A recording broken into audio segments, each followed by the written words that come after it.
imagine more. And we have our very, very, very lovely co-host Seth with us. Very Yeah, lovely. thank you. And we have a special guest for you guys. And as I said earlier to him, Matt, you're our first ever professor on the show.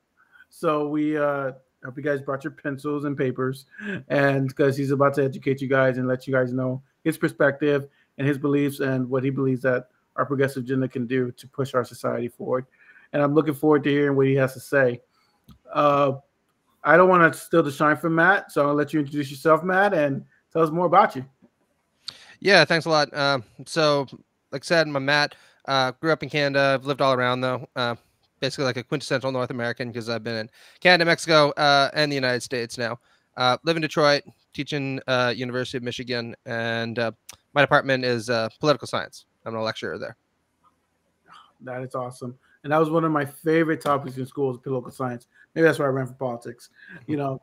But as Matt will tell you, the theories are great, but the practicality of it is sometimes not ideal. Um, Not ideal from the ideals of how our government was set up for. So I'm interested in that. So what got you into poli sci, Matt? Well, there are a couple of different things. I guess the two biggest ones is I'm a millennial, right? So generationally, the war in Iraq was a big driver for me to get involved in politics. When I was in high school, wrapped herself up in tape, and we sent letters to our members of parliament saying Canada shouldn't be involved in the war. Did all kinds of activist campaigns in that respect. And then I suppose the second thing that really motivated me was the Great Recession that broke out in 2008. It's the same reason, that I'm never going to get able to afford a house, no matter how hard I try. But, that kind of led me to ask certain kinds of questions about the economic society that we live in, whether or not it was actually as efficient as just as it should be. So I suppose those were the two biggest personal things that got me involved in politics. And I'll just throw in a third and say it was my dad, right? My dad also was very involved in human rights, hated Nazis and fascists. So rubbed off on me. That was a good thing. Yeah. Well, so you said something about the financial crisis was something you're driving force. What about the financial crisis? Were you personally affected, or was it something like you feel like, man, how can we really mess this up as a country? What was it that was your driving force? Oh yeah, I mean there were a lot of different parts of it. I mean, a lot of it was just the fact that everybody I knew didn't think that they were being able to get a job, and they figured that even if you do get a job, you're not gonna be able to keep a roof over your head, right? And I was very lucky in a lot of ways. I was doing my degree. I worked a couple of different jobs at the same time, door-to-door salesing and worked at a bookstore, did landscaping and stuff. But I was never super worried that everything was just going to fall apart, except for a couple moments here or there. But I had friends who would do the thing like the unpaid internship for months and months on end, and that would never materialize into anything. Or I had, friends who worked at grocery stores, and they've been making minimum or even less than minimum wage in some, unionized stores in Canada, and nothing ever came of that. So just the whole kind of ambiance and atmosphere rubbed off on me, and the feeling that there's an awful lot of unfairness in the world, and we need to do something about it. Wow, that's true. I mean, there is a lot of unfairness in the world. I mean, so speaking of unfairness, I guess we can quickly move into current events to get to, and as we get into our lead topic.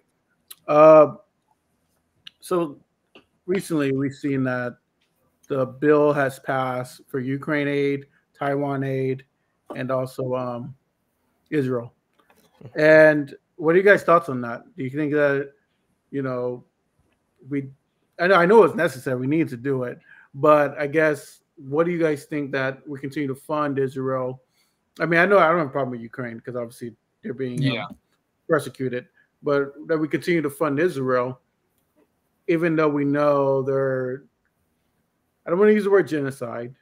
I want to use a lighter word than that. Even though we know they're being extremely aggressive, they're causing mass casualty among the Palestinian population. Yeah. So what are you guys' thoughts on that? Well, I kind of break it down by conflict, right? When it comes to the Israeli-Palestinian conflict, I think it's very clear that we should stop supporting a state that's committing mass war crimes. You don't want to use the word genocide. We won't use the word genocide, but let's just call it crimes against humanity then, because that's so much better, right? Yeah. And there is no need for the United States to be as heavily involved there as it is. And there's certainly no need for the United States to not make the receipt of the massive amount of aid we send them conditional upon enacting a far more humanitarian set of conditions for the people on the ground. When it comes to the war in Ukraine, my feelings are a little bit more complicated, right? I think that there is no doubt that NATO expansion into Eastern Europe was one of the main motivations behind Putin launching this war. I also think that there's no doubt that there is an enormous amount of corruption in Ukraine. But let's be very clear. I also think that this is an act of imperialism on the part of Russia.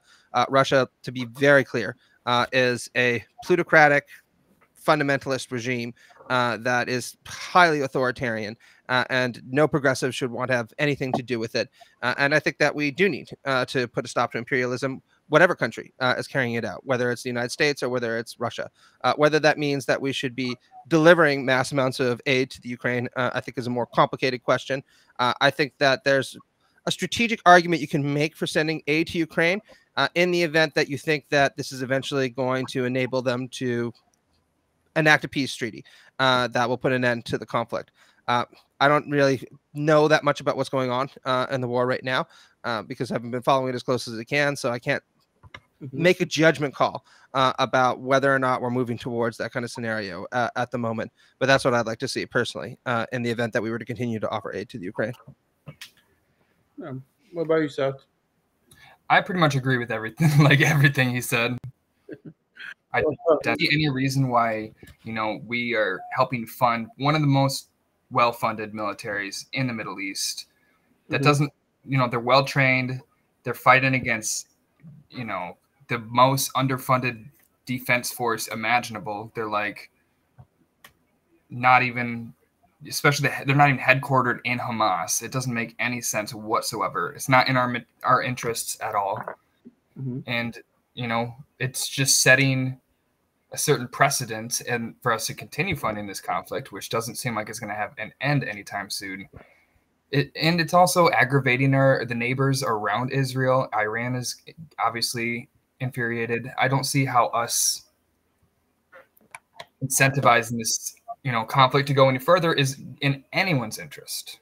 Okay. So I generally agree with everything you said about Ukraine too, because it's unrealistic to pretend like Putin is purely just randomly decided to invade. We understand there's precedent set, but NATO is an anti-Russia expansion military alliance. So it's not really a bad thing from our perspective that they were trying to expand if Russia has imperialist impulses. So there's a lot going on in that conflict that's a lot bigger than Russia good or Russia bad, Ukraine good.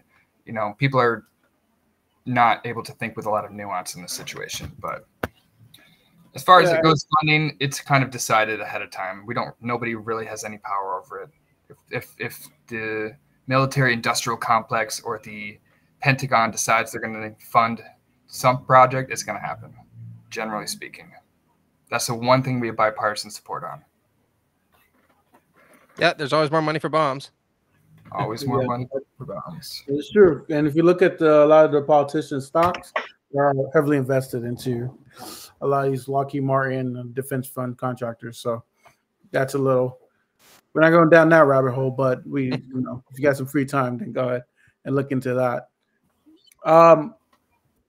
So what you guys said was it's very true. I mean, I think the war mythology that we're using, that Israel is using, is we're gonna weed out all of Hamas, right? That mythology is not. It's almost like the analogy that when what's his name, Bush, we're going after mass destruction, and the weapons of mass destruction, and you're like, all right, cool, and then it's 5-6 years later, we tore up the country and we found nothing. And I feel like that's the same playbook Israel is using right now. We're going to read out Hamas, but they don't know how to define that. For me, what they're doing is just they're going in there and taking territory. And we're saying, we're defending Israel. But yeah, you're expanding your territory in the process. That's not defense to me. That's a proactive nature. Say Seth? What's the word? That's expansionism. That's expansion. It goes back to what you said, Matt. It was imperialism. You know, it's not. In my opinion, I think that that's just it's a nice sellable marketing tactic to call it you're defending Israel by saying we're getting more territory than what we currently have. Well, it's just like the conflict we're discussing. They use it as a catalyst to launch further military action. They just, you know, once 9/11 happened, boom, we have a green light to invade whoever the fuck we want because, you know, the United States has support from the American people because, you know, they're so nationalistic and angry about what happened on 9/11 that they're willing to support any sort of military retribution that might follow, which is exactly what's happened in Israel. They have been tormented and harassed by Middle Eastern countries for so long and with threats of violence. And there's a lot of, you know, precedent as to why that could be. But regardless, in their minds, you know, this is an absolute just conflict because people were innocently slaughtered by Hamas. But, you know, at what end does the retribution become just? You know what I mean? At some point, if you just keep firing back and forth, we're just going to be inviting more conflict between Palestinian people. We're not squashing Hamas. We're creating new insurgency groups, new people to form groups that want to hurt actual Israeli people. Hamas is not as powerful as people seem to think. They don't control the people in Palestine. Essentially, Israel controls the Palestinian territory. Hamas is mostly not even located in the Palestinian territory at all. This is a completely... They're using them as a scapegoat, essentially, to just wipe out the populations living on the territory that the Israelis consider a part of the Zionist project, of the entire area of Israel being controlled by Jewish and Israeli people. Mm-hmm. Oh, yeah. I would go even further than you did with pushing the George W. Bush analogy, right? So let's be clear, right? 9/11 was a horrendous terror attack where thousands of innocents died. October 7th was a horrendous terror attack where...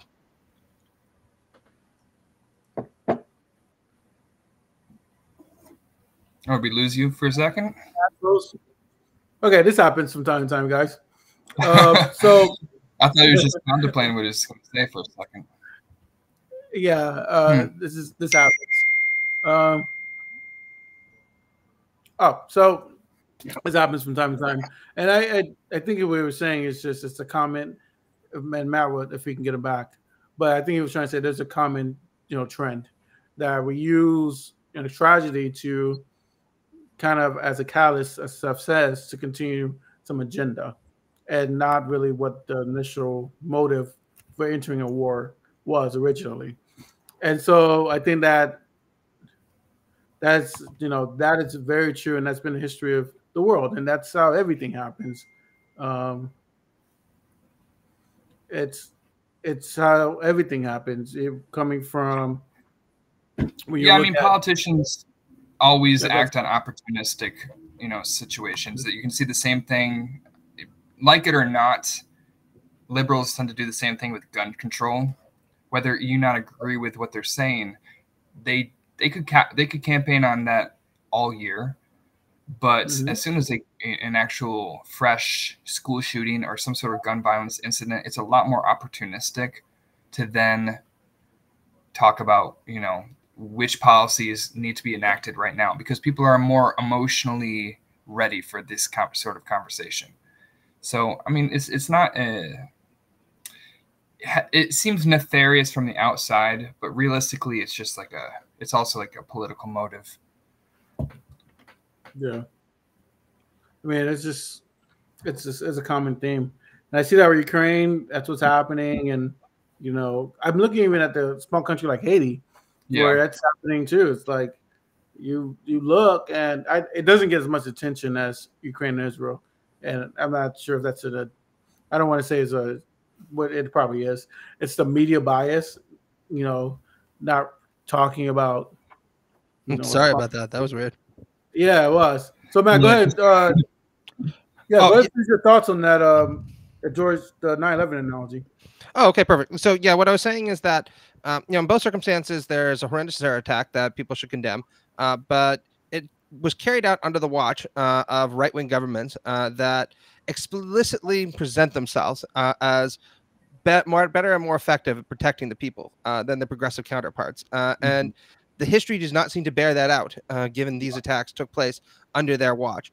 And secondly, both Bush and Netanyahu in these circumstances responded to terror attacks by launching massive wars that caused enormous amounts of humanitarian damage, which destabilized the region. And as both of you pointed out, very likely lay the dark seeds for future conflict because many of the people who live in Gaza and elsewhere are going to be radicalized by these events. And that's certainly a good argument, I would say, for why it is that we should adopt a more humanitarian approach. But the most important argument, of course, is that what Netanyahu is doing to millions of innocents in the Gaza Strip is horrendous and unnecessary and absolutely immoral, right? And what's so unconscionable about this is the way many people in the West, particularly even in the liberal media, have just decided that it is absolutely okay for thousands of Palestinians to be killed because for whatever odd reasons, their lives are apparently worthless. And that is not just, true of the mainstream media.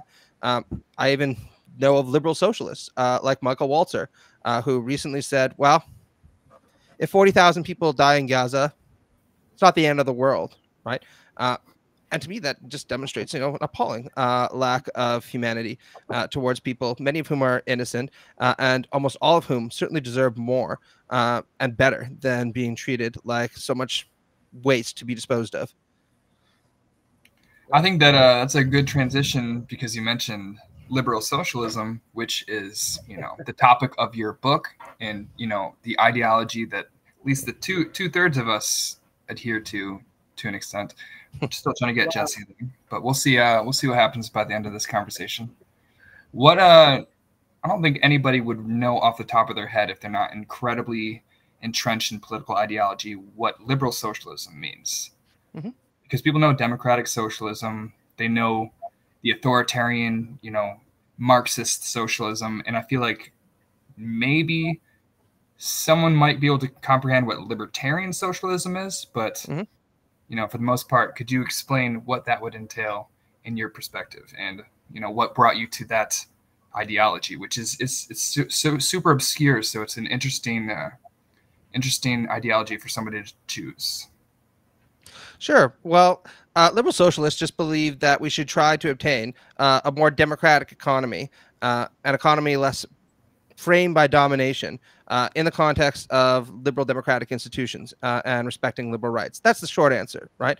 And one of the points that I make out of my book is there is definitely a sense in which this idea of liberal socialism seems obscure to a lot of people, in no small part because at least in the latter half of the 20th century, there was this real emphasis on suggesting that socialism and liberalism not only couldn't be combined, but that they were opposites, right? That socialists were collectivists, so-called, and liberals were individualists. And since individualism could never be reconciled with collectivism, socialism could be never reconciled with liberalism. What I point out in my book is that it's actually a lot more complicated story, right? That liberals, when they came into the world, were very like socialists in the sense of being revolutionaries, right? Trying to challenge existing systems of authority. In this case, the ancien regimes or the aristocratic regimes of Europe, and for that matter, also North America, if you think about the American Revolution, and that socialism, in many respects, carried on in this revolutionary spirit of liberalism, because many early socialists would say things like, look, it is absolutely justifiable for liberals to want to rail against the aristocracy because the idea of monarchy is just ridiculous by the 19th century. But they don't go far enough in recognizing that there's an economic aristocracy that emerges in capital and in other economic systems that matter, which gives the very wealthy an enormous amount of political power, tantamount to what the old lords and dukes and earls used to have. And if we really want to carry forward this liberal project of emancipating people from domination, we need to challenge these economic sites of domination by getting rid of this economic aristocracy. And my book is pretty heavily theoretical, right? I talk a lot about philosophers and thinkers and that kind of thing. But at its core is the argument that liberalism and socialism can very much be reconciled together, and should be reconciled together, because if we really are committed to this idea that we want a society where all people are truly created equal, and have equal opportunity in life, then that means we need to do a lot more than just establishing equality in the law. We need to actually try to enable people to have the kind of equality of opportunity that would allow them to flourish in a way that contemporary society just does not allow them to do.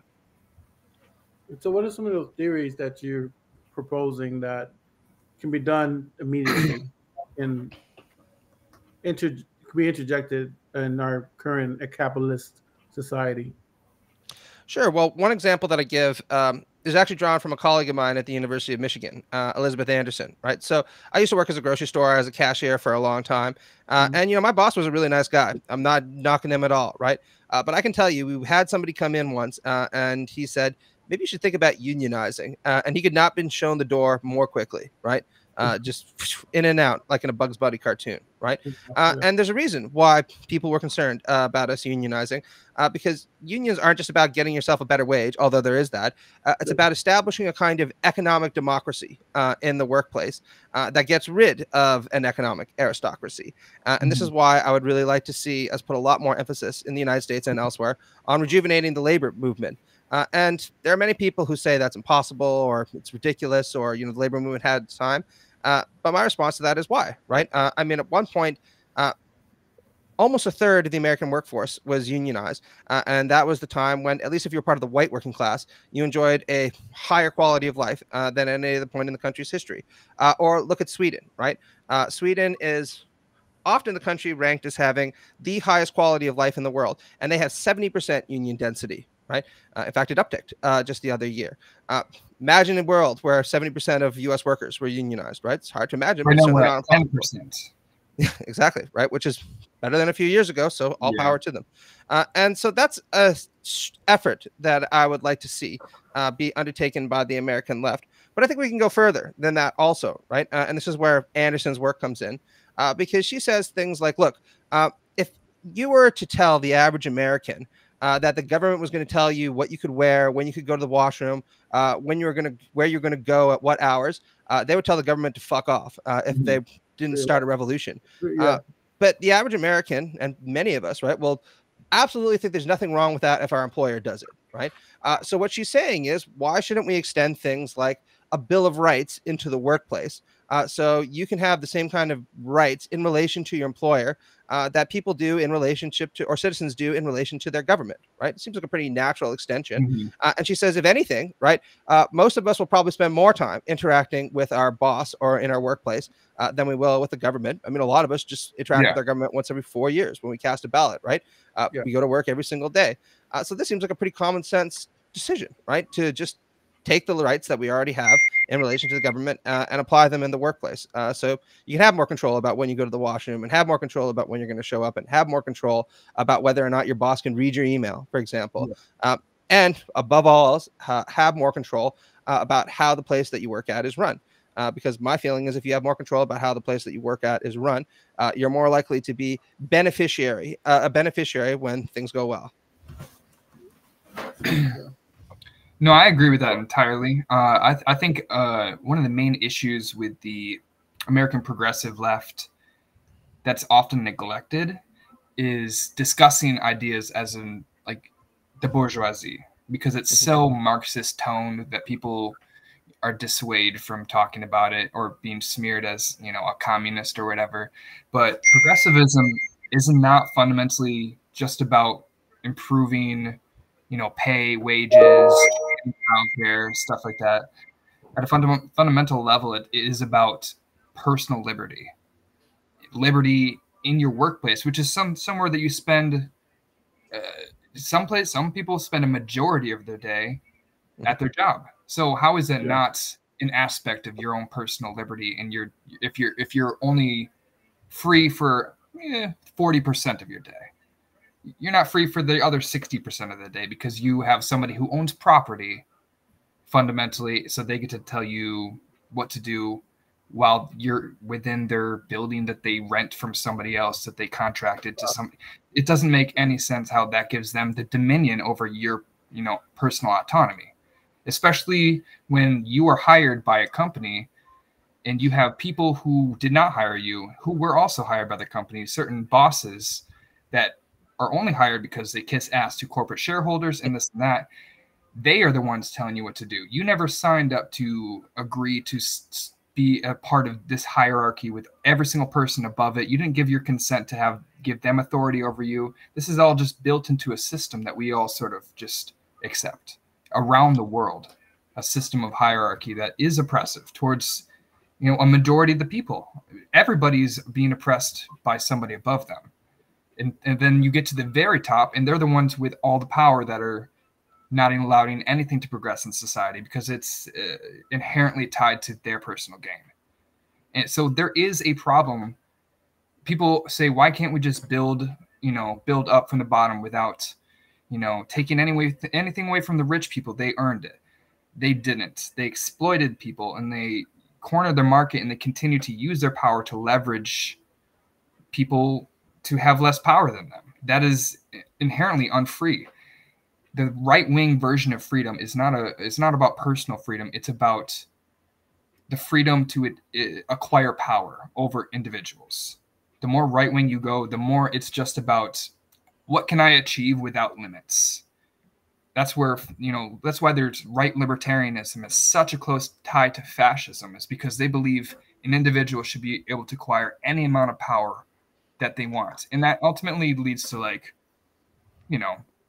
they don't want governments, but they want giant corporations to control and dominate society, and they want to be at the top of those corporations. That's the fundamental, belief within their soul of what they want to be in society. I want a society where everybody can succeed without stepping on somebody else. And I think that's entirely possible. I think we can all succeed together, and I think cooperation is much more beneficial to everybody than hyper-individualism. And I think cooperation is a combination between collectivism and individualism, as you were pointed to earlier. I think it's a very common sense medium. Oh, absolutely, right. I mean, what you said about the political right is extremely acute, right? So there was a really good book written by a conservative author called Liberty, Equality, and Fraternity. His name is James Stevens, and he was actually responding to the work of an important liberal socialist philosopher called John Stuart Mill, right? Mm-hmm. Some of you might know John Stuart Mill. He wrote a book called On Liberty. A lot of people don't know that he identified as a socialist and said, if you really want to be committed to liberalism, you need to take seriously the kind of arguments that socialists are making for things like workplace democracy. But long story short, what James Stevens said is fundamentally the kind of ethic that he was putting forward for the working classes and the poor was an ethic that stressed that it is a real virtue for you to subordinate yourself to a so-called real superior. And nothing good can come in a society if people do not subordinate themselves to their so-called real superiors, right? Now, this captures something really important about what conservatives believe, right? That there are real superiors in society, and that's better off for all of us when they have more status, more power, more agency, because they can get things done. Now, many people on the right will have disagreements about who the so-called real superiors are. White supremacists think it's white people, right? Certain kinds of ultra capitalists thinks it's the major CEOs. Christians think it's Christians. Yeah, exactly. Christian nationalists think it's the holy people. But there's always this belief in a group or a person or an elite that is a recognizably superior group that is entitled to dominate the rest for apparently all of our benefit. And liberal socialism holds a very different view, the one that you mentioned, right? It holds that we should be individualist in the sense that we want everyone's individual flourishing to be the main in society, but it recognizes that we are social animals and that we can only achieve individual flourishing in combination with others, right? And I always point out that this is a really common sense view in a lot of ways, right? Despite the kind of rabidly individualistic outlook that you see propagated sometimes. I mean, I often ask my students, right? Think back on the happiest moment in your life. Hopefully everyone has one, right? I'm betting that for most of us, our happiest moment in our life was with someone else, whether it's your wife, whether it's your kids, whether it's your parents, whether or not, whether it's with a whole bunch of football fans. Detroit NFL draft is tomorrow, so my mind's been on that, right? Hell yeah. probably were not by yourself, smoking a joint in the basement, eating Ben and Jerry's, thinking, you know, God, it can't get much better than this, you know, because we are social creatures deep down. And so what we want is a society that recognizes this and that tries to foster our individuality in conjunction with others. And again, I don't think there's anything that's radical or extreme about this. As I consistently point to, the most successful countries in the world now for about 100 years have been the Nordic social democracies, places where you have unionization as dense as 70%, places where you have enormous welfare programs and that are freer by most metrics than Americans are. Certainly a lot less people in jail, right? More competitive markets too. Exactly, right? Now, are these places utopias? No, I don't think there's ever going to be a utopia, right? There's always going to be shitty people around who will mistreat each other. You know, your brother won't do the kind of thing that you want him to do, or your wife will cheat on you, whatever it happens to be. But saying that there's never going to be utopia doesn't mean that we can't have a better society than the one we have right now. And my thought is that after 100 years of running the experiment, it's time to acknowledge that this is the best way of organizing society that we've found thus far. And there's no reason that we couldn't take these ideas that work and apply something very like that to the United States and elsewhere. I always find the idea that, oh, well, what's their population in Norway? Oh, well, that can't translate to the rest of society. That's just a lack of acknowledgement of how economic system works and like which aspect of their economy makes them thrive. It doesn't really make any sense just because they're a smaller population that certain aspects that we can verifiably see in data will translate. I mean, it's like we do polls of all data is in like controlled study groups. They're always going to be a smaller portion of society represented in the data. Like you're never going to have to test every single person in order to know for sure. But we've seen a reduction in, you know, negative health outcomes because of single payer healthcare systems, a reduction of costs, very blatant, obvious conclusions that we can see based on data. So I don't understand why the US doesn't just take the best aspects of every aspect of the rest of the country and adopt them. We're so concerned about nationalism and being the best in the world that why don't we just do that and just like make our people the freest in the world and adopt free aspects that help reduce roadblocks, which is an aspect of positive liberty, that like just because the government itself isn't, you know, oppressing you directly does not mean that there is oppressive systems and roadblocks in the way of your freedom that we can take away because they're manufactured by society.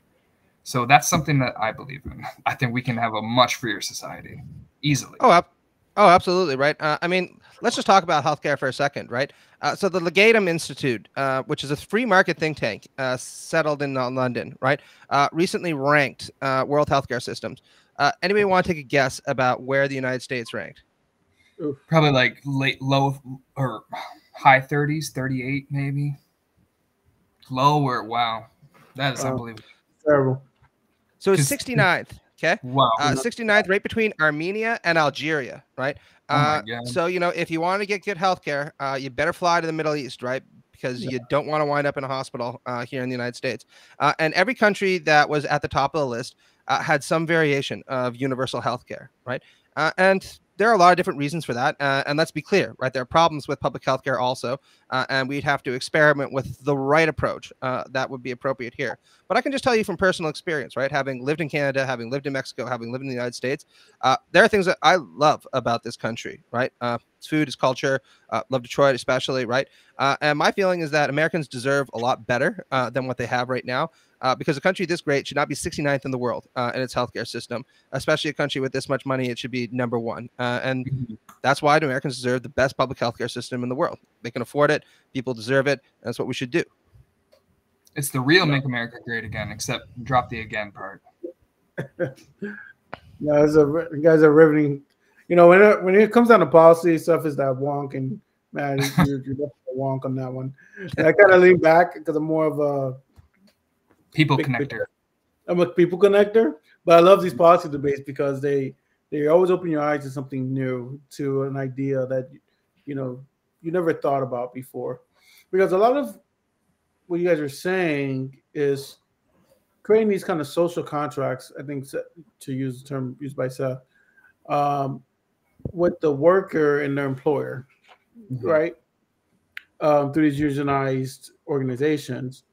But I think that, and just me playing double advocates and putting two hats on, I think a lot of capitalists will say that, well, eventually you can always negotiate your agreement with your employer. So what do you guys say about that? Where the capitalists say, well, you can always negotiate your agreements with the employers versus getting into a social contract with an organization to negotiate freedom. Well, for one, I think that depends entirely on the industry. For most industries, like especially like the service industry or something, it's like the people that you would ask to negotiate with don't even have the power to do that. Wages are set at such a level. It's not like, I mean, maybe if you've been at a company for 10 years and you have all this leverage and you really, really beg and ask, you could get a raise in some industries. But for the most part, you don't have any individual negotiating power. That's the entire conception of collective bargaining, is that you can really only negotiate together. And they can always use the excuse as like, oh, well, if I improve or increase your wage, like I have to increase everyone else's wages. And that's the whole point. That's why collective bargaining only works, because an individual almost never has enough power to really dissuade or change the opinion of a corporate board who doesn't really care about the individual worker in the first place. And they're the ones that make the decisions. They don't know how that's why like workplace democracy is important, is because individual companies know the value of their individual employees. They know who's worth what, and they should be the ones deciding the wages, not some top line wage that everybody gets across the board according to certain experiential factors, all this sort of stuff. If we want a truly competitive economy, it would have to be much more decentralized in terms of planning. It's terms of like down to the individual firm level. Right? Absolutely. I mean, I think what you said there is 100% correct, right? And this is one of the things that Anderson points out in her book. It's called Private Government, right? Where she points out, look, yes, it is true that if you are a single worker in the United States, if you don't like working at Walmart because they're paying you shitty wages and letting you to clean toilets without a healthcare package, yeah, you can always sit there and say, fuck you, and I'm going to go work somewhere else. But where are you going to go work, right? You're going to go work at CVS, or you're going to go work at Kroger, or you're going to go work at, the Meijer, and you're going to find exactly the same kind of conditions. In fact, these companies will compete in some circumstances to try to make things worse off for workers if they think that they will glean more profit from doing so. And this is exactly why, as you said, Seth, that workers need to organize collectively in order to bargain for better conditions for themselves, because the individual in relation to one of these big companies has almost no power, right? Anybody who's been in a big alienating workplace knows that. It's only together that we have the opportunity to actually instantiate real change. But I just wanted to add on to what you're saying a little bit by talking about the more familiar kind of dimensions to this in terms of, politics. So there was a gigantic study conducted by a political scientist called Martin Gilens. It was published in 2014, called Affluence and Influence.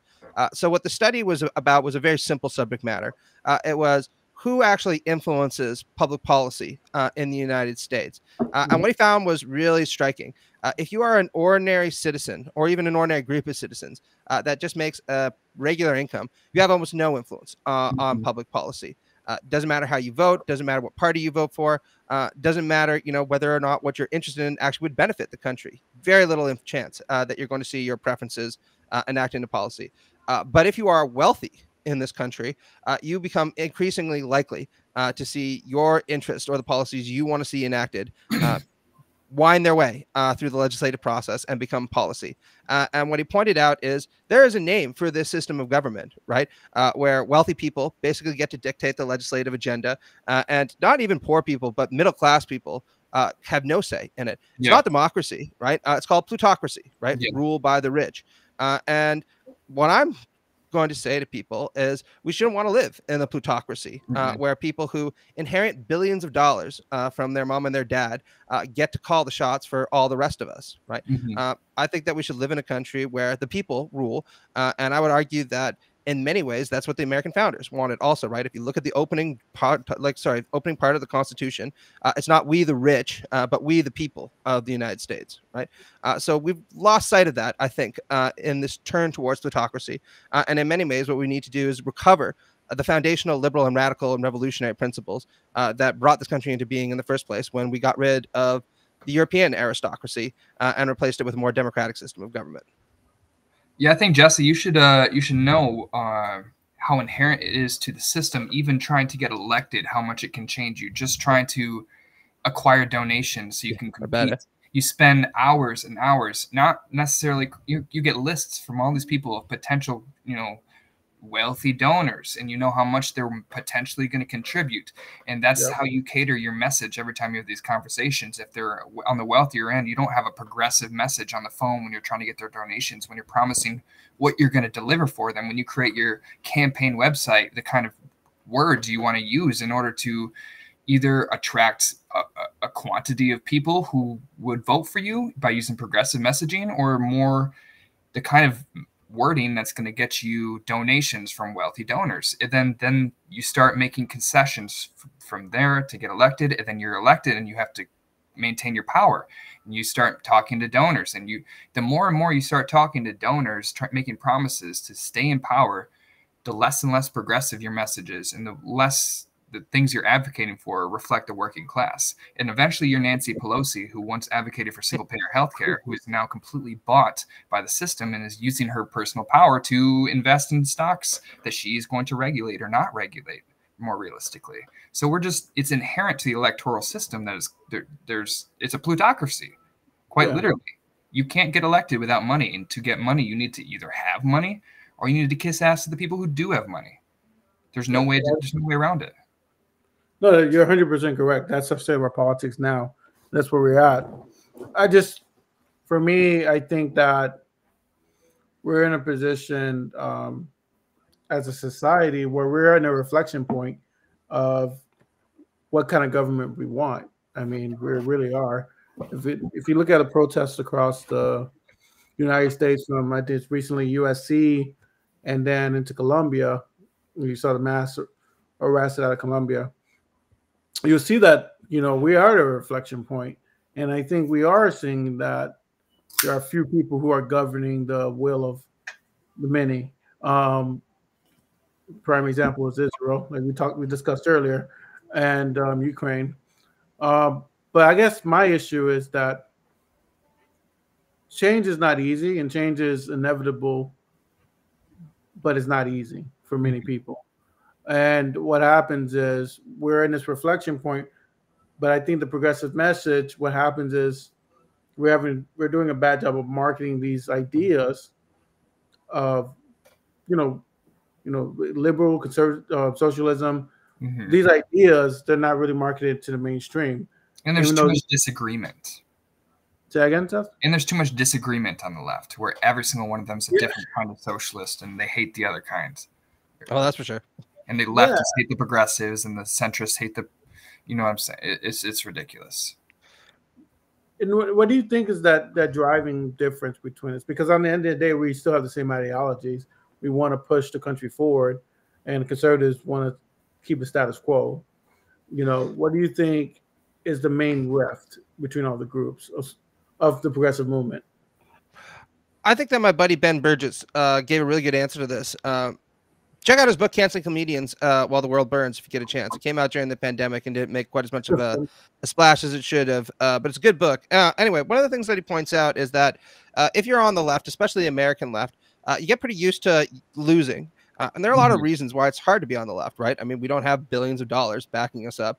Somebody was asking me, who's supporting you when you were writing this book? And I was like, well, my wife. My wife is the one supporting me. That's, she's the backer of this project, right? But the problem when you get used to losing so often is that you start to internalize the sense that you're never actually going to be able to wield power, and you're never actually going to be able to take office. So the way that you compensate yourself for this is by saying, well, the reality is the reason I'm never going to be able to take power is because the world I want is too good. And I am good because I believe in this, and everyone else who doesn't believe in it as hard as I do, they're just not as committed, right? Now, this is a very understandable attitude to take, and I see activists fall into it all the time, right? But I think the problem with this is it's kind of defeatist in a certain kind of way when you adopt this puritanical mentality, because it means that you're not going to be reaching out to try to form coalitions with people who share many of the same ideas that you do, because you get caught up in the narcissism of small differences, since you're so busy trying to police what everyone else is doing in the name of some exalted standard of purity that nobody can possibly reach. So I think there's that. The second problem, I'll give three. You know, I have a lot of thoughts about this, but I don't want to fucking go on forever. The second problem I think with this is that a lot of progressives, less than people think, but a lot of progressives come from kind of hoity intellectual backgrounds, like myself, you know, guilty as charged, right? And that means a lot of us are more interested in ideas and rhetoric than we are in practical change. Now, don't get me wrong, there's a lot of really good reasons to focus on ideas, and I wouldn't have written my book if I didn't think that ideas made a difference. But I think that when it comes to a lot of people who might be skeptical of progressives, what you need to do is make it really clear, really quickly, how life is going to get better for them, or at least for people in their community, if you elect progressives into office, right? A lot of people don't want to hear that, you know, 10, 20, 30 years down the line, when we change the neoliberal system and we rework the global order, then things will get better, right? They want to hear how, you know, if they're going to pay more in taxes, or if the rich are going to pay more in taxes, that means they're going to have better roads, better schools, safer communities, that kind of thing. So I think that our messaging needs to foreground that a lot more.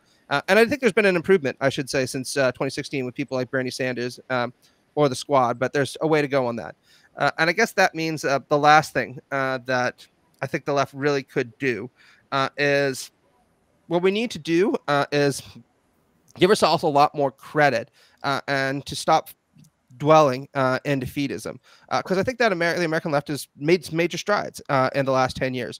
I mean, fuck, if you told me in 2008 that there would be somebody running for president who would self-identify as a socialist, I'd sit there and, well, I was in college, I'd say, you know, pass whatever you're smoking and give it to me, right? You know, I'm gonna fucking hit that also, right? It sounds like fun. Amazing, you know, accomplishment. He'd almost right? win too. Yeah, exactly, right. I mean, he became, you know, the second place runner up in the Democratic primary twice. That's not nothing, right? That's pretty significant. But I think that this feeling that we cannot win becomes self-reinforcing in the way that I just described. And it can lead to this feeling that the steps that we have taken to better and to improve ourselves just don't really matter all that much. I think that the left needs to recognize that incrementalism and building a movement takes time, and it takes effort, and it's hard. But the rewards will demonstrate themselves quicker than you might think. They just won't demonstrate themselves immediately. And until we give up this idea that you're going to change the world in a day, or that some revolution is going to come and then everything will be different afterwards, I think it's going to be very hard to convince a lot of people to stick with left-wing politics, precisely because nothing can deliver those kinds of results immediately the way that people want. The only thing that can ultimately change the world for the better is people, and people move slow, but they do move inexorably. You mentioned incrementalism. I'm curious personally, what kind of liberal socialist would you consider yourself? Are you more the kind that has a more democratic, mutualistic, some sort of societal end goals, and liberal socialism is more a transitionary period? Or do you feel like a hybrid socialist mixed ownership economy is the end goal, and is the full fulfillment of liberalism? Sure. Well, my liberal socialism owes a lot to the great American philosopher John Rawls, who some of you might be familiar with. He wrote a big book called A Theory of Justice. Great guy, Rawls. You know, fought in the Second World War. Was by all accounts a nice guy, so a lot of things to admire there. But you know, A Theory of Justice, when it came out, was largely seen as a defense of kind of Lyndon Johnson, MLK style welfarism and civil rights. Right. It was published in the 1970s. It was right after that era. Makes sense. But Rawls actually repudiated that and later on said, no, my book is fundamentally an argument for what he called property democracy, property owning democracy, or liberal socialism. Now, what does that look like, right? Well, Rawls says that a liberal socialist society would be committed to three principles, right? The first principle would be a principle of equal basic liberties guaranteed to all. In fact, maximal basic liberties guaranteed to all, except where your liberty interferes with someone else's, right? It's a pretty basic liberal idea, right? My freedom to swing my fist ends where your nose begins.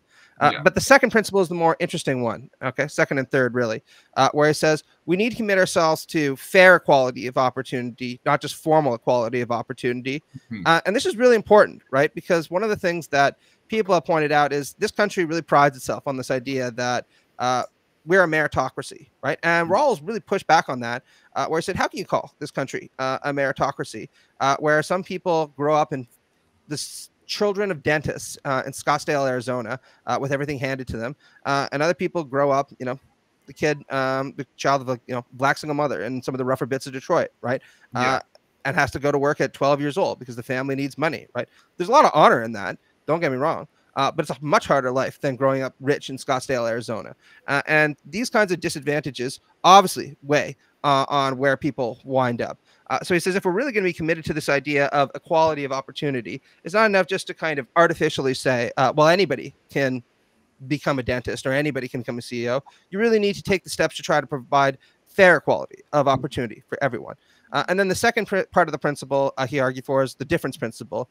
It's this idea that social and economic equalities are justifiable, but they're only justifiable if they work to the benefit of the least well off, right? And only the least well off, not the rich, not even the upper middle class, the worst off in your society. And Rawls said, if you take this seriously, there'll obviously be some inequalities in your society.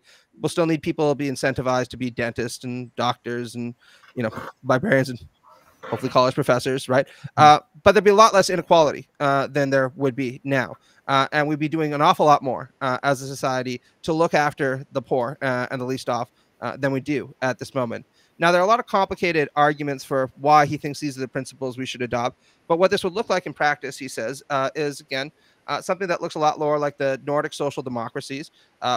Public healthcare, a lot more emphasis on public education, including secondary education.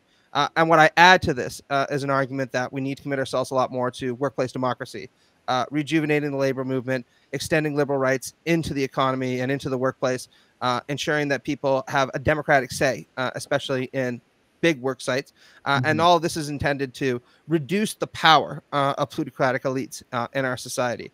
Now, I've spoken for a long time. I just want to add one nuance to this by saying sometimes people push back on me and say, are you saying that, every mom and pop store needs to be unionized?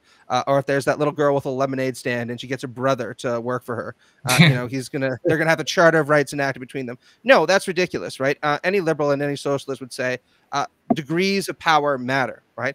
So I'm not all that concerned with democratizing the mom and pop stores that, sell hot dogs. Or a YouTube creator and their editor or something. Yeah, exactly. What I'm concerned with are Amazon, Microsoft, and above all Tesla, since, I'm sure Lord Musk would hate this, and that's reason enough to do it, really, right? These big sites of power where there are millions of people working, and those millions don't really have an awful lot of say in what goes on for a lot of their lives. We really need to change that as a society, as far as I'm concerned. Yeah, that was a very good question. I mean, those very good answers. I apologize. The question came from me. It was a good question too. Yeah. Well, it's something that it's been puzzling me, because when you think about it, our policies, progressive policies, are the most popular throughout the whole entire country. Our policies are better than Republicans. Universally polled shows that majority of at least economic policy, because Americans still hate immigration and stuff like that. But as far as economic policy, some social policy, progressives win everything on the ballot. If it was a ballot initiative, we would win pretty much every state in certain degrees. I think Americans don't hate immigration more than they just hate our economic plans. Because here's the thing with immigration. It's like the biggest fear that most people have with immigration is the fact that they're going to lose their jobs to an immigrant. Yeah. So it's not that they don't like immigration. I don't know. I think there's a lot of racial animosity underlying in it too, and that's a smaller portion of the anti-immigration group and compared to in the whole. But I think there's genuinely, they don't really care about the economic aspect of it, except for the fact that they are disenfranchised and do want to pin it on somebody else. It's fundamentally finding an excuse to be an outlet for their racism, especially because they don't care about Canadian immigrants taking their jobs, or European immigrants or anybody that would actually be taking the jobs that they're often employed. Well, because those are high skilled workers. I'm talking to people. There's a wide range, but yeah, majority of my high skilled workers coming from Canada and Europe, because you can't afford to come across the channel without money. And so the low skilled workers, it tends to be the issue because low skill, and this is Trump's base. It's low skill workers. Yeah, it's and really rich. like it's the bottom and the very top. Yeah. So his base is on one of the bases, the low skill worker, and this is why he hammers home immigration, because he knows that is a driving force for, or essentially an issue point for his lowest skilled workers. Like, oh, well, I'm losing my job to a Mexican who doesn't speak English. Yeah. And then, that's, for lack of a better country, but that's just what he says. And they're getting paid at 25% of the dollar that I get paid. And that's not right. Yeah. So I'm a hard stance on immigration. And what happens is, it's kind of like it like grows within itself. So it starts there at that lower base, and then it creeps up to the upper, the middle class, and then the upper rich. Like, yeah, why would we let these people come in, even though the middle class and the rich don't really get affected by immigration? It's really the lower class that gets affected by immigration. And I also think that something like means-tested programs tend to creates more animosity towards the concept of welfare programs, because they feel like it's people that specifically didn't earn anything that are getting benefits, and that they also think that immigrants are getting all these welfare benefits. And I think it fundamentally comes down to they aren't. I feel like if everybody had like a universal basic income, everybody got that. I don't think that they would be as concerned that somebody else also got it. As long as they got theirs, they're not gonna. As long as their needs are met, they're not gonna feel as, angry towards somebody else, that they're not going to feel that jealousy or whatever it is, that emotion that makes them hate the welfare programs for poor people or something. What's your idea on something like a UBI, or even like a social wealth fund that distributes basic income? Well, I have a lot of thoughts on this. Right. I just want to say that you say Canadian immigrants are safe, but I remember Vivek, when he was running for president, did suggest that they should build a wall along the Canadian border also, because of all this. He recognized that it was inconsistent and they weren't talking about that enough. So he wanted to, let's do it there too. So, sooner or later, my hockey loving ass will get deported back also, right? The cold north where I belong. But, in terms of, whether or not a UBI would be a useful measure, I think that actually it would be a very good place to start for strategic reasons as well as moral ones, right? The moral ones have to do, of course, with trying to alleviate the gross poverty that exists in this country. But I think the strategic reason why you might want to push for that is that there are some on the American right, particularly in libertarian streams of thought, that are open to the idea of instituting a UBI. Now, as unpalatable as it might be for many people on the left to have to work with libertarians, the fact that there's a kind of strategic overlap there in terms of wanting to do something tangible for the very poor should give us pause when it comes to those feelings, and make us think about whether or not this is something that could actually generate cross-partisan support, right? Because my thought is, first off, as progressives, we want to do things that are actually going to make a tangible difference for other people, and a UBI would be that. And secondly, right, not everything has to be difficult. If there is a path forward that involves coaxing libertarians to sign off on this because we would support it also, then maybe we should do that, right? Now, it's hard to say because there's never been a widespread UBI that's been introduced in a country on the scale of the United States, what the effects would be. There's been some preliminary research that shows that people are a lot happier with the UBI. No surprise there, in countries like Canada, right? Or even in South Africa. But we'd have to also see how effective it was on a large scale. And there's no way of knowing that until we try it, right? But I just wanted to pick up on something that Jesse and you were talking about, right? Which is, again, the way that the right in particular mobilizes people against migrants. This is a really old tactic in this country that I would argue goes all the way back even before the Civil War, right? A lot of people, are familiar with the kind of broad narrative of the Civil War.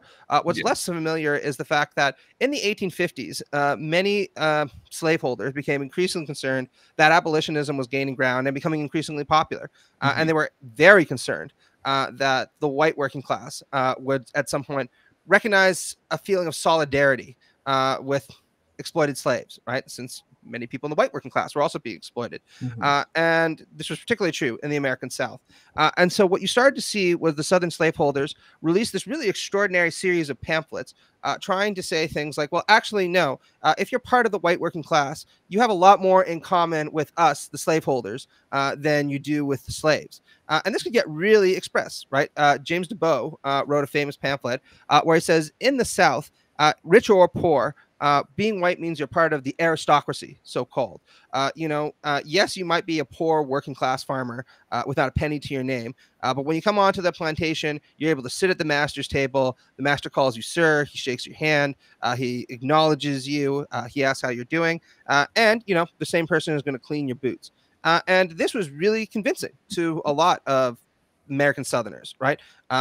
Convincing enough that hundreds of thousands of poor working class whites rose to defend the Confederacy when it emerged, even though it was clearly against their material interest. Now, that's a really sad story in a lot of ways, but I say that as a kind of warning that the right is very talented sometimes at mobilizing people against those they have a lot more in common with, material in almost every respect, in order to entrench their power by giving them a taste of aristocratic status without actually allowing them any kind of real power or any kind of real agency.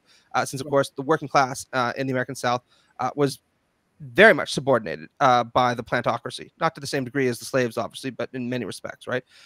So I think that you see something not similar, but symmetrical now with a lot of the rhetoric around immigration. And of course, there's an election coming up, and I'm deeply concerned about how effective it will be in states like, say, Michigan, for example. Yeah. That was a great insight. And I would just say that, my stance on immigration is very simple. It's like, I believe that we created this rule, kind of this policy during the campaign that we wanted, immigrants to have this kind of immigration status in America and tax them. Correct me if I'm wrong, Seth.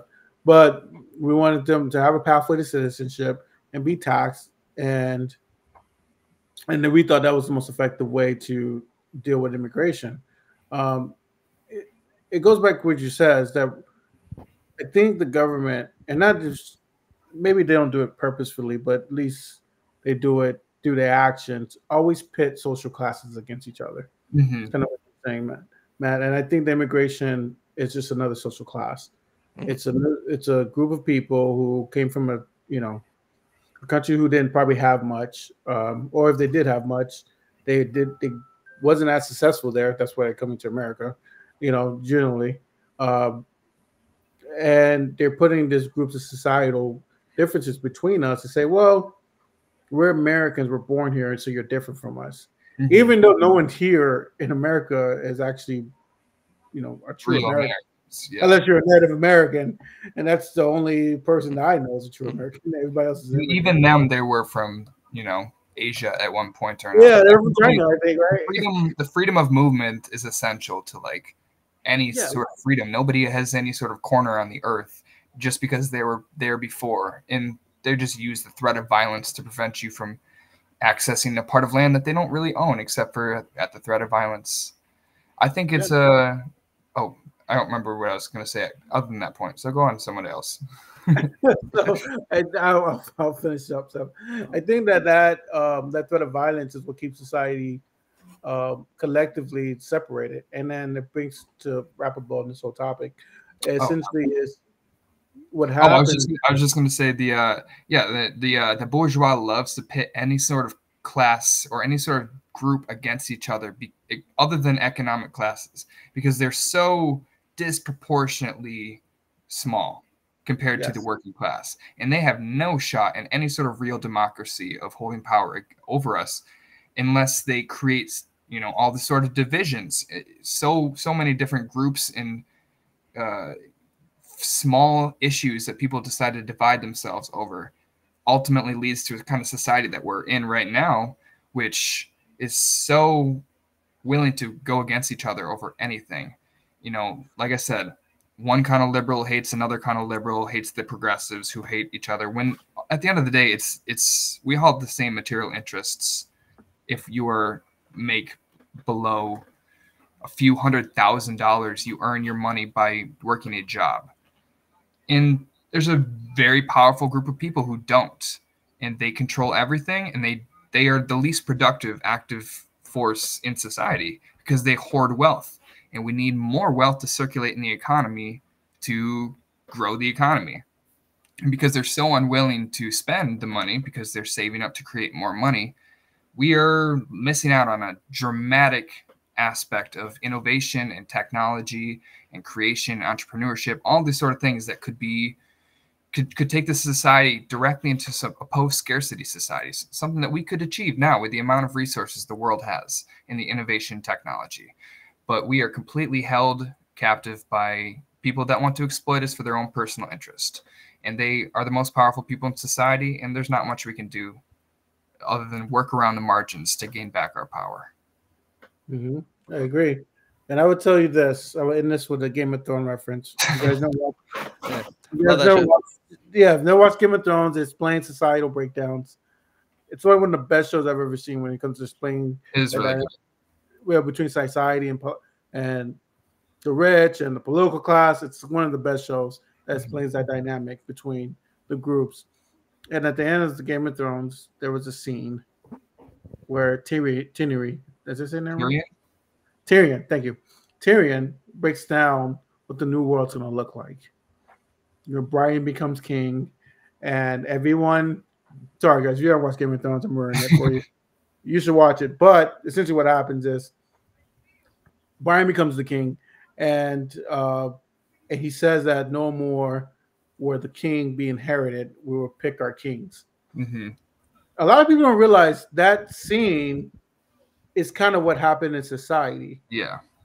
So for a long time, kings were inherited, and the king always had more power to control the rich, the middle class, and the poor. Yeah.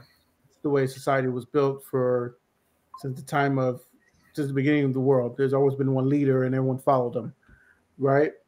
So what happens in the medieval times, from my studies, is the rich didn't like that. The rich didn't like the fact that one guy can tell them what to do, So what they did was they created this court system. Like we're in the court of the king. And that happened for a long time. And the king was still telling them what to do, but they had more influence over that king. More like constitutional monarchy. Exactly. So what ended up happening was, that group got tired of still having to answer to a king. So what they started beheading kings. And they're like, what we're going to do? We're going to start to run the country, appoint a king that listens to us. Mm-hmm. And that's the framework of America. Yeah, we never fundamentally left the system where the aristocracy run everything. And we've just disguised it. And I think that's also you mentioned that earlier. And I think that's like the fear of social democracy is that we become so comfortable with bourgeois control that we don't realize that we are, we're living comfortably. We're paying our bills, but we're still fundamentally controlled. Yep. Day to day. And that is, for me, that's my theory of where we're at in society. Right now, it's Game of Thrones. We're picking our kings. The rich are picking our kings, and the poor is just accepting it because they got a nice smile. They got a nice smile, and they can talk very nice, but they're masters of the rich. And go ahead, Matt. I'll have you finish the final thought, Matt. Oh, no, I was just going to say, I think that you're absolutely right. And I think that what you're talking about, Jesse, was really captured very nicely by one of the American founding fathers, Thomas Paine, right? So what I really like about Thomas Paine is Thomas Paine, when he was attacking the aristocrats and the kings, he didn't sit there and say things like, what we're going to do is completely change everything.